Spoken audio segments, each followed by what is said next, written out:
Hello guys, welcome to my channel. I hope you can see me.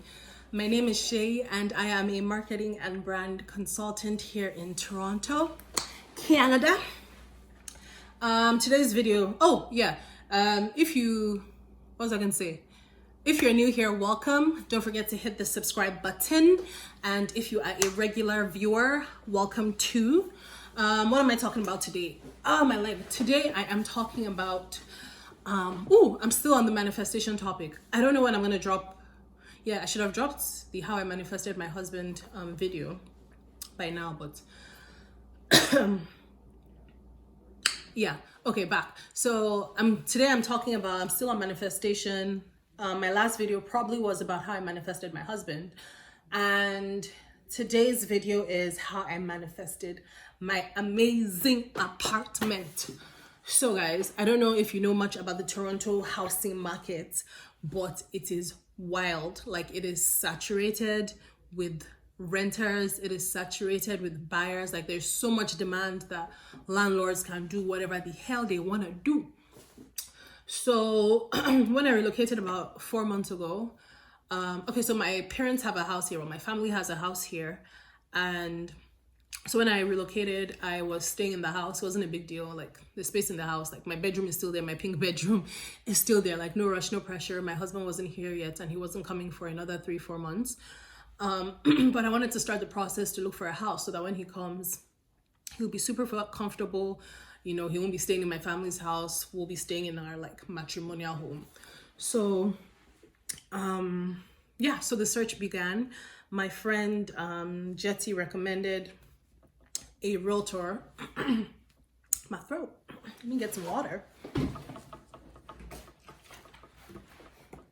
Y'all, side notes. It is like 11 p.m. I'm supposed to be drinking 2 liters of water a day. It's like 11 p.m. I haven't gotten halfway.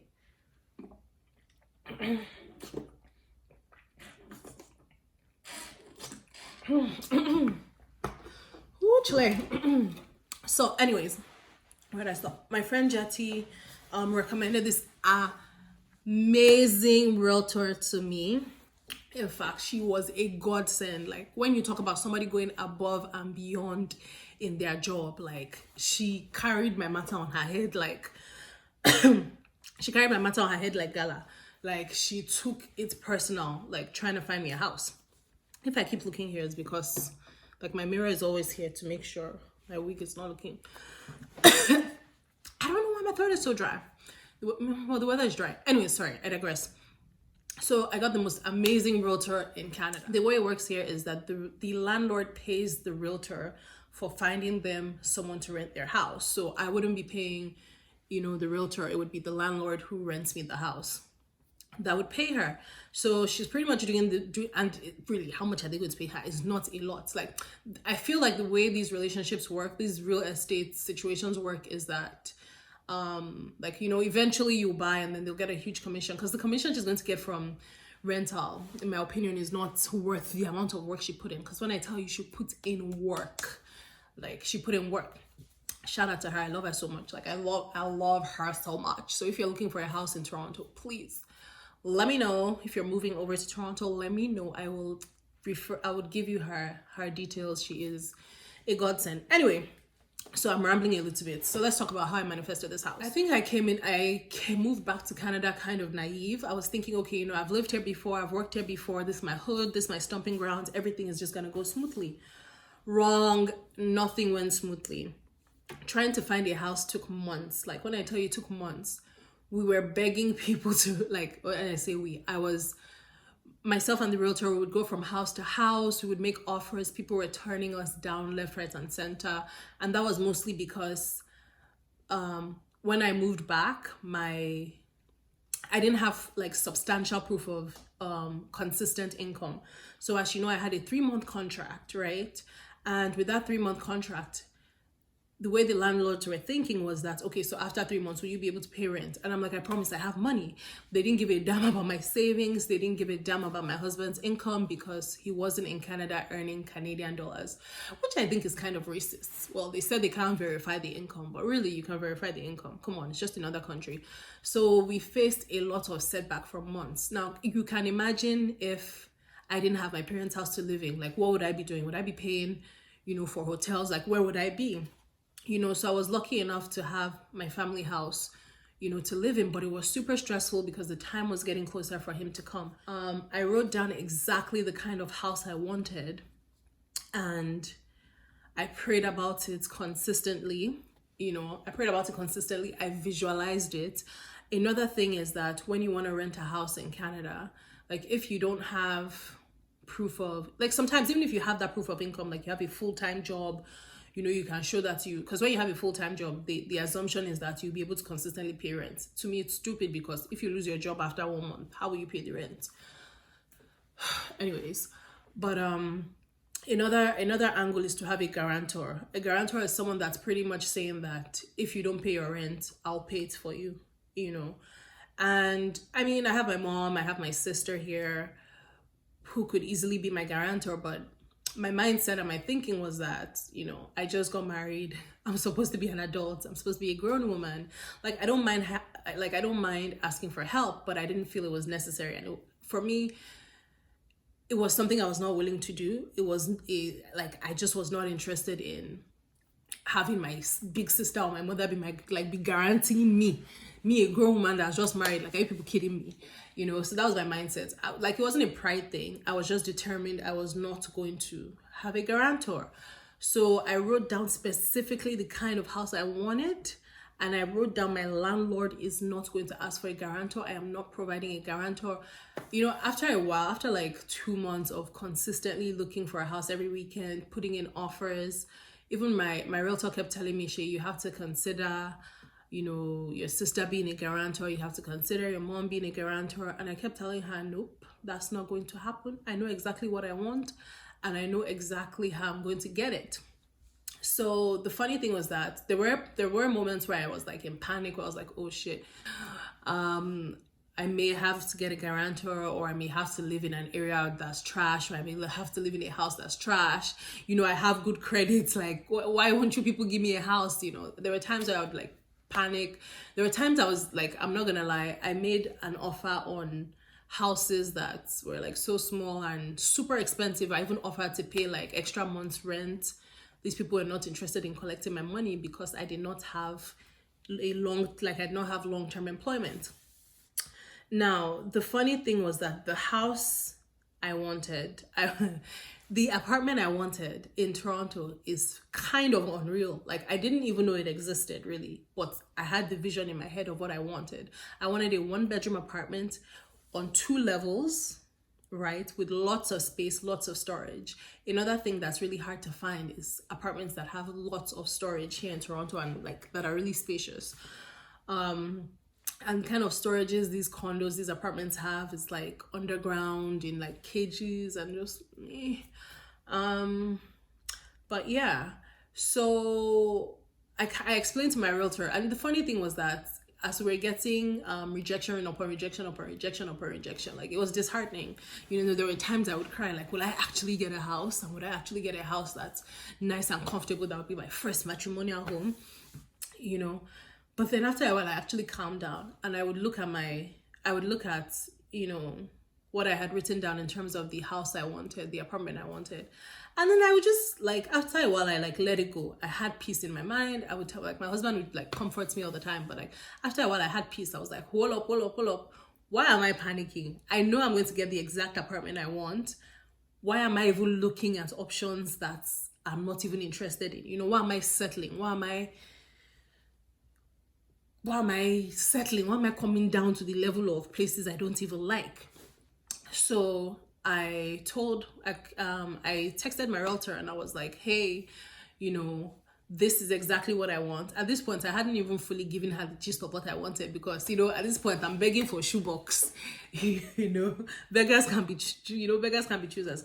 But at this point, I told her fully, I want a really spacious apartment on 2 levels, with nice spiral stairs. And, the bedroom should be upstairs. Downstairs should have the kitchen. I described it, and I was like, I want a full view, like floor to ceiling windows. And my realtor kind of thought I was crazy, because it's like, sis, you can barely get, So I let her know what I wanted. And she found this apartment. And I was like, let's go see it. So we came to see it. I think I came with my parents, and I absolutely loved it. And then I saw another apartment. I had seen another apartment maybe the day before. I made an offer, which was like a smaller apartment, which I didn't even like. And I was like praying to God, like praying that that apartment would reject my offer. So that apartment rejected my offer, and I was like, thank you, Jesus. So now this one, we made an offer on this one. So initially, I think she reached out to the landlords to kind of explain the situation, which she had been doing to the other landlords. Like, okay, this lady, her husband is in another country, blah, blah, blah. I don't know. Maybe it was even the Nigeria thing that was scaring these people. I don't know. That's another video for another day. So at first they were like, no, right? At this point, yeah. So at this point when we made the offer, I had gone on a weekend trip. It was Thanksgiving. I had gone on a weekend trip to Montreal. So she hit me up and she was like, the offer was, they said no, they like would even make an offer. I was like, okay, whatever. And I was living my best life. And then a couple of hours later, she hits me up. She was like, can you Skype? I was like, I'm out, what's up? So she told me like, oh, the landlord wants to see you. They want to meet you, blah, blah, blah, blah. Long story short, I ended up coming back to Toronto. Like when I came back to Toronto, I had a meeting with the landlord. I don't know, I guess he was just apprehensive. These people even asked me for my wedding pictures. I guess they wanted to see if the story about me being a married woman to a husband in Nigeria was true, or if I was a scammer. I don't know, but they were just asking for all sorts of proof. I sent them my wedding pictures. I sent them the trad wedding with my 20 bridal party. I sent them the white wedding, or should I call it the pink wedding, my pink wedding dress. I was like, listen, I can pay for this goddamn apartment, okay? And the landlord was super cool. I ended up getting the chillest landlord in the whole of Canada. Like, the guy is unbothered, he's just relaxed, he's just a happy guy. You know, he left a bunch of his furniture as well, like the TV stand, he left his TV, he left his bed frame. Like, we ended up not having to buy a lot of stuff, because another thing I didn't want to do is end up buying, you know, furniture for an apartment, because when we want to buy a house, I don't want to be forced to use the apartment furniture or be hassled with selling it, you know. He ended up leaving so much stuff for free. I got the exact apartment I wanted, with floor to ceiling windows, a view of the lake, or is this an ocean? Whatever the hell it is. I got my house on 2 levels with a spiral staircase. The amount of storage space we have, like, we can't fill it up. We have a walk-in closet, we have an office space, and the amount of, we have our own parking space, we have, what else does it come with? And then the amenities, the building comes with like a swimming pool, comes with a tennis court. Like, my husband loves playing tennis. It has a gym, it has a billiard room, like, it has so much. And the amount of money we're paying, like, is way less than the other offers I was making. Like, sometimes I was even offering like $100 extra a month just to get a place, and I ended up getting this place for way less. And if that is not manifestation and Jesus in action, like, I don't know what to tell you. Like, I don't know if this is my testimony, I don't know if this is just to encourage somebody, even if you're not going to write it down. But if you really and truly want something, put in the work, envision it, be convinced and convicted that you're going to get it no matter what. Don't compromise. If you want to get it a certain way, for example, I didn't want a guarantor. If it's for a specific reason and that is something that's very important to you, then it's possible. If you can conceive something in your mind, God and the universe will make a way to make it happen for you. I'm not a motivational speaker. I'm not here to say inspire to perspire to aspire to respire. I'm not here to do that. I'm just here to let you know that literally, if you can, like, if you want something bad enough, the heavens will work in your favor. That's all I have to say about that. So thank you for watching my vlog. If you enjoyed it, please like, subscribe, leave a comment. If you have any questions, ask me. Follow me on Instagram, ShayIsVeryBusy. That's all I have to say, and I will see you guys later. Bye.